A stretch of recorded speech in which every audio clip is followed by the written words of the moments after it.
kaila, mga paryente. Dahil isa may magtuo, kaya waman magsakit.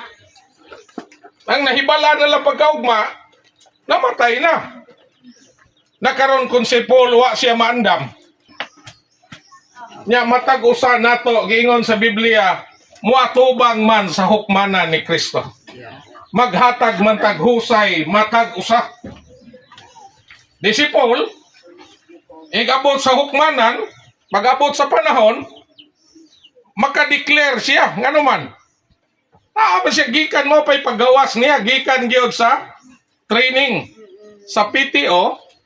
Dayon, pag uli niya, nagsangyaw na siya sa iyang mga barkada, sa iyang mga kaila, mga silingan niya dire. So nakita nga, mao nang iyang buhat.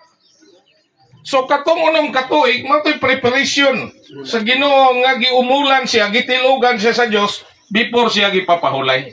Makaingon siguro tag sayang. Pero para kang Paul, dili sayang. Kasiguruhan. Mo nang sa gibutang diha nga verse, Philippians 1:21, for to me to live is Christ, and to die is gain. So, alang nako ang pagkabuhi, mao si Kristo. Amen. Praise the Lord. Amen. Si Paul makadeclare, ana, nga naman, ining mga bulana na siya sa training. Kada liso nila, kanunay silang nagatawag sa Ginoo. Na sila nagaampo, nagasangyaw sa Ebanghelyo, sa ilang weekend propagation, sa ilang long propagation. Dayon, nangatiman sa mga kaigsuunan, sa dapit din sila giasahin, nagpaligon, nagsangkap sa espirituhan ng bahin. Busa makaingon siya, ingon niya dire, ang to die is gain. Ang kamatayon, kadaugan, ug sa lain pang termino, ganansya. Nagkadaogan, kinsa may makadaog nga mag-goal. Di ba? O makadaog na malangka, kana bitang makadaog og loto, maglukso-lukso, magani na, kay lipay kay nakadaog ko siya. Kadaog kag 5,000, lipay na. Pero unsa man ni nga kadaogan? Kadaugan diha sa Ginoo. Na siya'y kasiguruhan, manigingon ni Paul, dunay purong-purong gitagana. Dili lang nako, kung dili uban sab ni atong nahigugma sa pagtungha sa Ginoo. Nanay gante. Praise the Lord. Amen. Busa mga igsoon, mga higala, ang atong kinabuhi, ining yutaa lumalabay ra. Dayon, gingon po sa basahon sa Roma 8:28. Nga ang gingon dito, kay diha sa matag usa ka butang, ang Dios, no? Nagbuhat og maayo.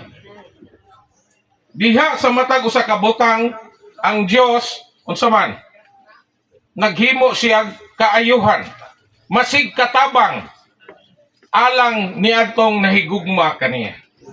Si Paul nahigugma siya sa Ginoo. Human siya mo training, nasa tinguha, nga mo serve, mo alagad sa Ginoo. Dayon samtang magpadayon siya og eskwela, dayon kung makahuman siya og 4 years, mo proceed sila sa Malabon nga 2 years training.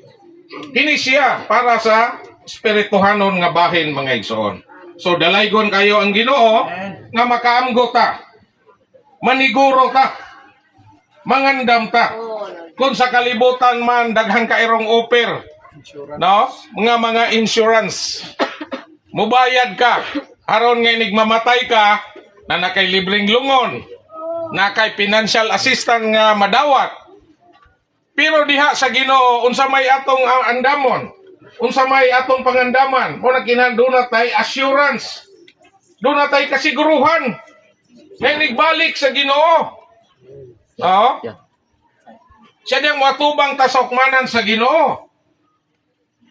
Magantihan bata o masilutan? Pero unsa man po'y gantihan sa Ginoo kung wala tay gibuhat, kung wala ta mag-alagad sa ato ang Ginoo.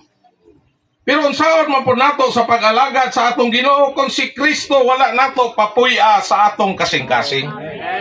Mo nang mga igsoon, mga higala, si Kristo miagi nagkahikayan sa tuyo nga ang iyang kaugalingon ingon nga nahimo na siyang espiritong taghatag sa kinabuhi